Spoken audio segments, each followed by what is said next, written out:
Good morning.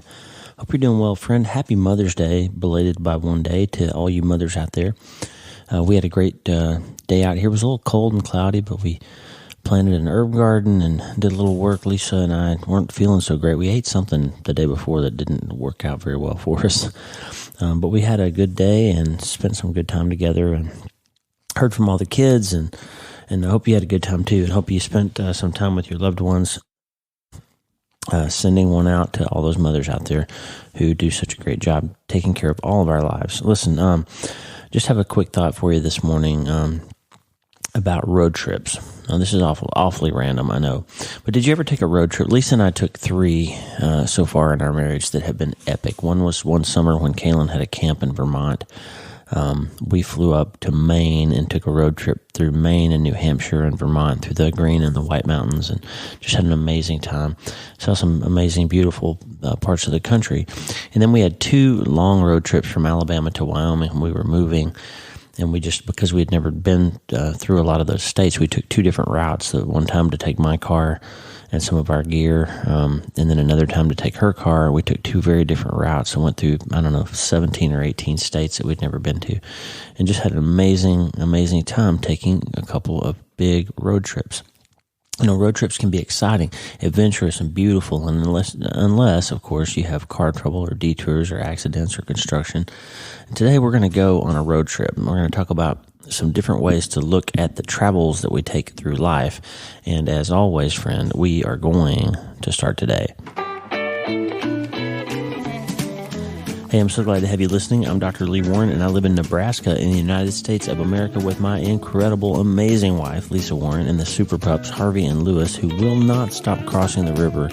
I don't know what they're getting into over there, but they are bringing ticks and all kinds of dead animal parts home every day. Hey, I'm a neurosurgeon and an author, and I'm here to help you harness neuroscience, the power of your brain, faith, the power of your spirit, and good old common sense to help you lead a healthier, better, happier life. Listen, friend, you can't change your life until you change your mind. I'm here to help you learn the art of self-brain surgery. To get that done, you can get the show notes and more on my website at wleewarrenmd.com. And if you like the show, please subscribe so you never miss an episode and share it with your friends. Tap those 3 dots and share it with your friends and help us spread far and wide, because I'm Dr. Lee Warren and I'm here to help you change your mind so you can change your life. Let's get after it. Road trips, right? Summertime, relax, set your cruise control, get yourself a playlist, put your feet up on the dashboard if you're not driving.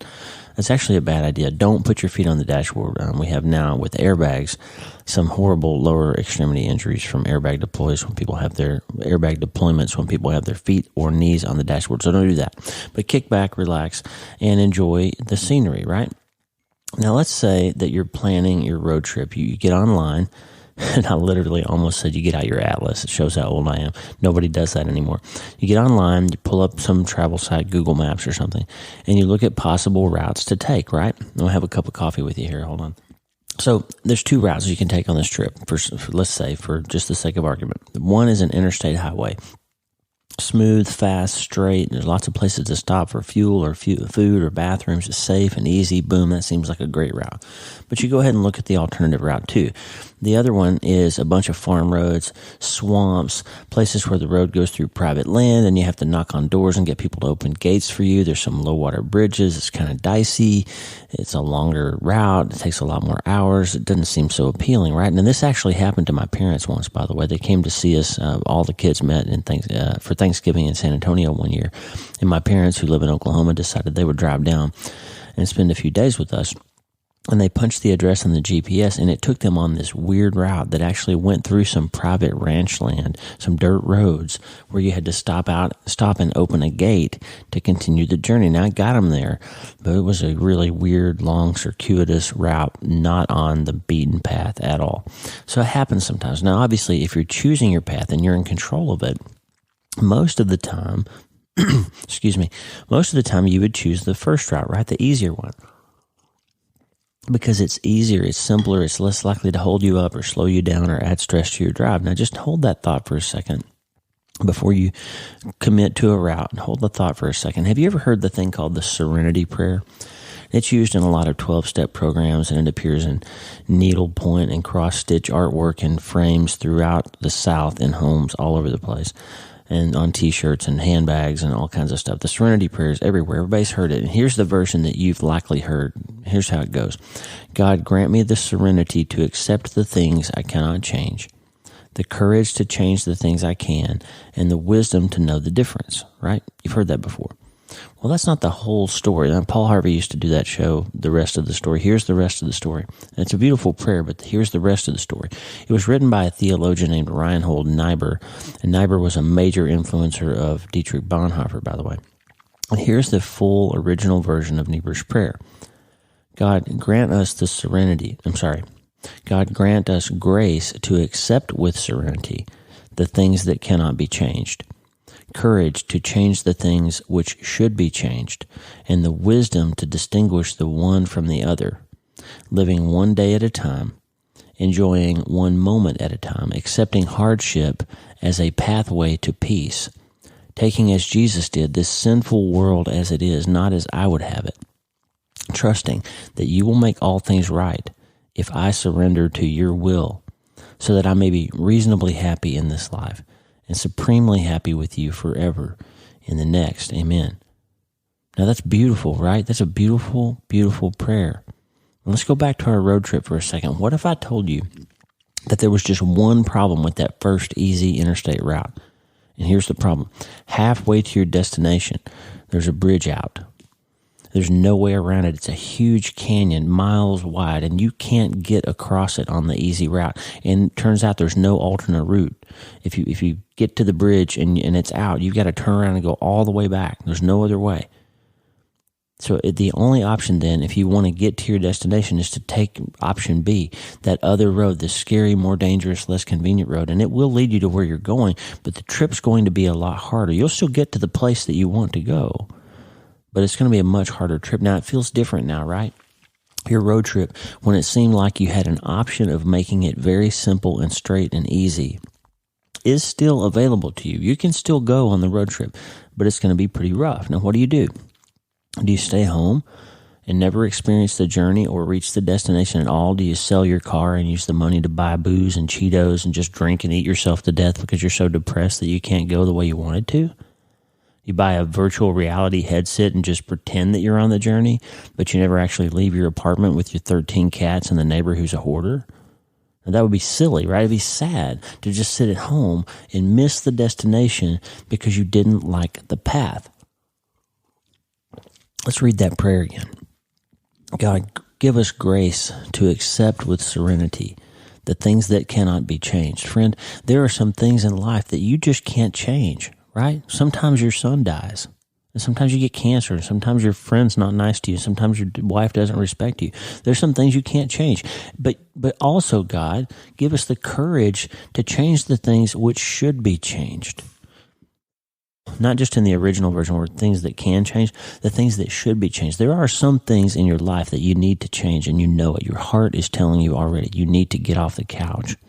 You need to put down the Xbox controller. You need to stop shopping online. You need to stop drinking so much. There's some things that you need to change, and you can. God will give you the courage to do those things. And God, give us the wisdom to tell the difference. Sometimes we get so bogged down in life. We can't tell the difference between the things that we ought to change and the things that can't be changed. And we start listening to the enemy's lies, and we think some of the things that could change are impossible to change. And some of the things that are never going to change, the enemy makes us think that that's the whole problem. And if we could just get so-and-so to do this thing, that we'd be all right. Well, that's not the truth. There's some things you just have to accept. So here's the deal, friend. Live one day at a time. Enjoy one moment at a time, and accept hardship as a pathway to peace. Sometimes option B is the only road available. And take as Jesus did. The world as it is. Hey, the world's a sinful place. You're not going to change that. You can make a difference in your corner, but you're not going to make everything easy. Jesus didn't either. They killed him for trying, remember? So don't take it as you would have it. Trust that Jesus will make it right if you surrender to his will, so that I might be reasonably happy in this life and supremely happy with you forever in the next. I'm going to take issue with Niebuhr right here. because I believe that the depth of our happiness is infinite. And what I mean by that is not that you're running around with this silly grin on your face, ignoring all the hardship. That's not what I mean. When you accept the happiness that Christ can give you and the well of peace in your heart, you become untouchable. Remember the episode about macaroni? You become the Macarios. You become untouchable because you're so at peace with the fact that you know exactly where you're going and you understand it's going to be hard, but you're going to get there anyway, that nothing that comes along in the journey can knock you off track. Here's the problem with trying to take the easy road through life. The bridge is out. There is no path, friend. Hear me, listen. There is no path to where you want to go in your life that doesn't involve some dirt roads, some detours, some locked gates, some floods, flat tires, or having to pee in the woods sometimes. Life is hard, but the road will take you home. And once you accept that line, accepting hardship as a pathway to peace, then you can get that serenity, that peace of mind that will allow you to experience the journey and still be happy. And guess what? There's so much more to see on the scenic route. Right? That's why they call it the scenic route. There are covered bridges, there are waterfalls, there are flocks of geese, there are moose, the world's largest rubber band ball, all kinds of things that you'll see and experience if you're not just trying to medicate and virtual reality your way to some sort of artificial version of happiness, or that you're not so miserable and mad about having to drive through the cow pasture that you drove right past the 12 beautiful unicorns that Farmer Joe Hansen's been hiding in that field in Indiana for years. You'll miss it if you're mad all the time about how hard the trip is. Listen to what Paul said about his journey in 2 Corinthians 11:23-33. I've worked much harder for God, taken more beatings, been dragged to more prisons than they have. I've been flogged excessively multiple times, even to the point of death. 5 times I've received 39 lashes from the Jewish leaders. 3 times I experienced being beaten with rods. Once they stoned me. 3 times I've been shipwrecked. For an entire night and a day I was adrift in the open sea. In my difficult travels I've faced many dangerous situations, perilous rivers, robbers, foreigners, even my own people. I've survived deadly peril in the city, in the wilderness, with storms at sea, and with spies posing as believers. I've toiled to the point of exhaustion and gone with many sleepless nights. I've frequently been deprived of food and water, left hungry and shivering out in the cold, lacking proper clothing. And besides these painful circumstances, I have the daily pressure of my responsibility for all the churches, with a deep concern weighing heavily on my heart for their welfare. Once in Damascus, the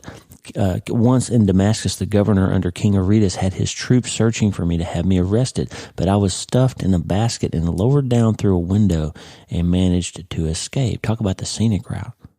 This is the same guy, by the way, who said in Philippians 4:11-13, I'm not telling you this because I'm in need, for I have learned to be satisfied, content in any circumstance. I know what it means to lack, and I know what it means to experience overwhelming abundance, for I'm trained in the secret of overcoming all things, whether in fullness or in hunger, and I find that the strength of Christ's explosive power infuses me to conquer every difficulty. And in Philippians 4:4, rejoice in the Lord always.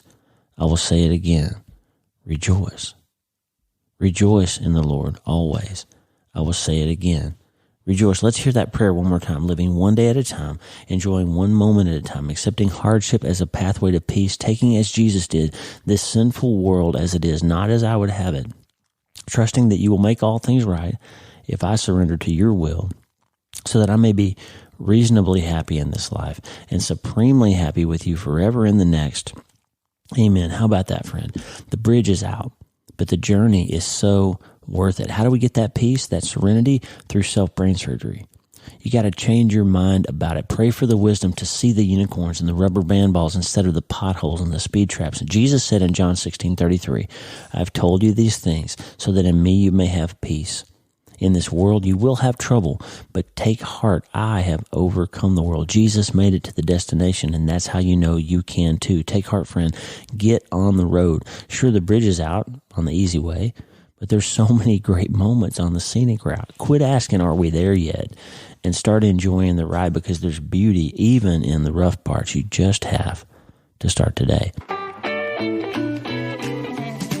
Hey, thanks for listening. The Dr. Lee Warren podcast is listener supported. Check out patron.podbean.com/Dr. Lee Warren, patron.podbean.com www.podbean.com/Dr. Lee Warren. Patrons and partners get all kinds of special stuff, free books, transcripts, patron-only episodes monthly, and the entire back catalog of the You Start Today podcast. Partners like you allow us to stay ad-free and keep growing. And please subscribe so you never miss an episode. Go to my website, wlee1md.com, for more information about my newsletter, the show, my books, and more. Stay tuned for our social media app that's coming out, the Infinitely Happier app, and it's invitation only, so you can't get invited to be part of the social media app unless you are on the newsletter. So wlee1md.com/newsletter is where you'll find out about that. Hey, the theme music for the show is Water into Wine by Tommy Walker, graciously provided for free by Tommy and the good people who are changing the world at Tommy Walker Ministries.